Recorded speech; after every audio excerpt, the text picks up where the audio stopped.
ভাবির তুলে লো মানে সেটার উপরে কি করলেন? তোর ভাবি তো আমার লগে বিয়ে করতে রাজি নাই, বুঝ নাই? যা তুলে লে যা।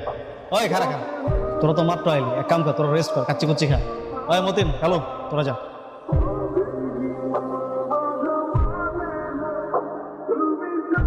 কিরে তোরা আমার পাখির গায়ে বন্ধু ঠেকাইছিস কেন? বন্ধু কেন? আপনি জোর করে আমাকে তুলে নিয়ে এসেছেন কেন? কথা কেমন লাগে? শুনলাম তোমার গায়ে নাকি কে হাত তুলছে, কিন্তু এমনি এমনি আইবা খাই আমার সোনার টুকরা পোলা পান্ডে তুলে নিয়ে এসেছে আর কি। বস বস বস বস, আমি মারছি। আমি তো বুঝতে পারি না, এতে না বুঝে আকান্ত করে লিখছি। ভাবি আপনি কম নাই কেন যে আপনি আমাকে টাইগার লিটন বসে হবো বল, তাইলে তো ব্যাপারটা হয়ে যেত। বস আমরা কেমন না বুঝে করে লিখছি। তুই আমার হবু বউয়ের গায়ে হাত তুলছস? ও হ্যাঁ বস, আমি না বুঝে কামটা করছি। আমি আমার এইবারের মতো মাফ করে দেন বস। ঠিক আছে যা, তোরা মাফ করে দিলাম। তুই আমার কলিজার ভাই না, তুই তো আমার লাগে জেল খাটছিস 2 বছর। কি শোনা কথা কেমন কেন? টেনশন লাগতেছে?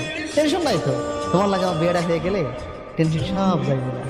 আপনি আমার শুধু শুধু পিছু লেগে আছেন কেন বলেন তো? আমি আপনাকে কতবার বলেছি যে আমি আপনাকে বিয়ে করতে চাই না, আমি আপনাকে বিয়ে করবো না। এই আস্তে, আওয়াজ নিচে। বছর লাগে উচ্চ স্বরে কথা বলে কিন্তু একদম নগদে বইরা দিবেন।